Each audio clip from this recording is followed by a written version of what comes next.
Well, I decided to run for city council because my whole life I've believed in community service. Since I was in Boy Scouts as a kid and at St. X High School, the motto is Men for Others. It's always been about public service.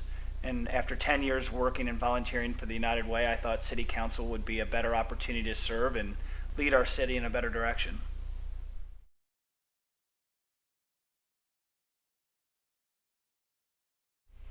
Well, I grew up in a large family in Westwood, a wonderful middle class neighborhood. And I walked to Westwood School and then grew up right across the street from St. Catherine's where I went to grade school. Uh, you could hear the first bell and you knew you had 3 minutes to cross the street to get to school.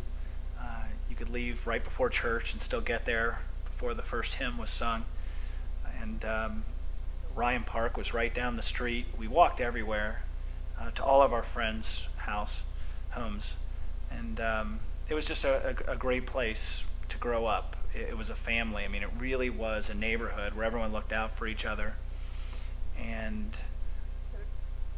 everyone was, you know, everyone just really cared about each other, and that's the kind of city that I want for my kids to grow up in, and we've lost some of that in Cincinnati. I think our country's different, but certainly the city's different today than when I was growing up in Westwood, and again, because of Boy Scouts and St. X High School, I feel a sense of responsibility to try to make the changes to move Cincinnati forward in a positive way, but to try to recapture some of that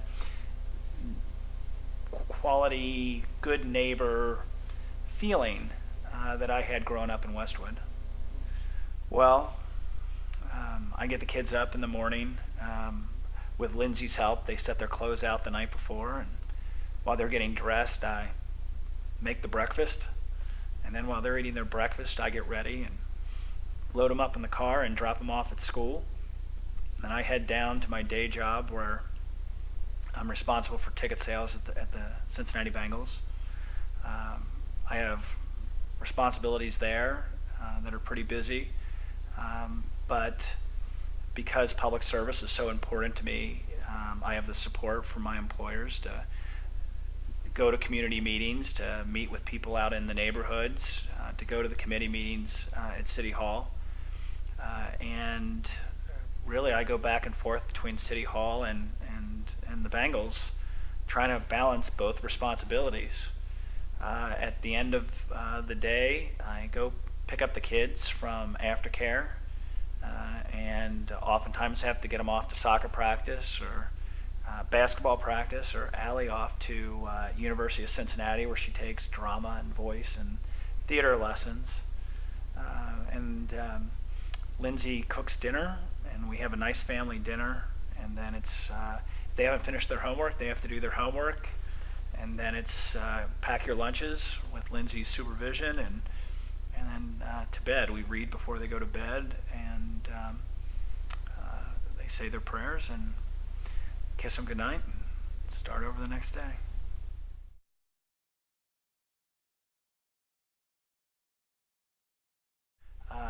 Even though I'm a proud Democrat, I put the people first, not the party.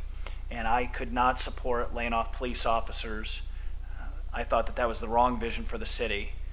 And as a result, I broke from the mayor and members of my party respectfully, but stated that I couldn't be a part of laying off our police officers because of it's undermining public safety and really endangering, I feel, the lives of our citizens.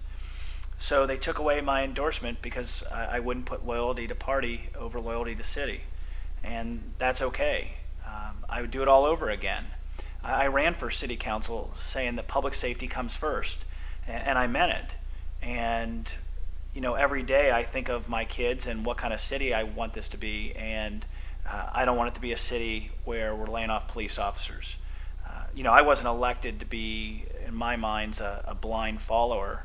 I think back to my days at St. X. I'm trying to be a wise leader, and in my mind, public safety is not a Republican issue or Democratic issue. It's just a common sense issue.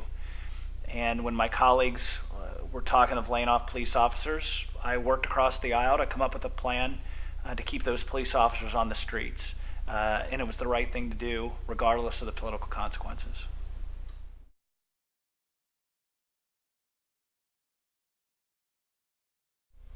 Well, I think the bank's working group was a critical element to get our riverfront jump started.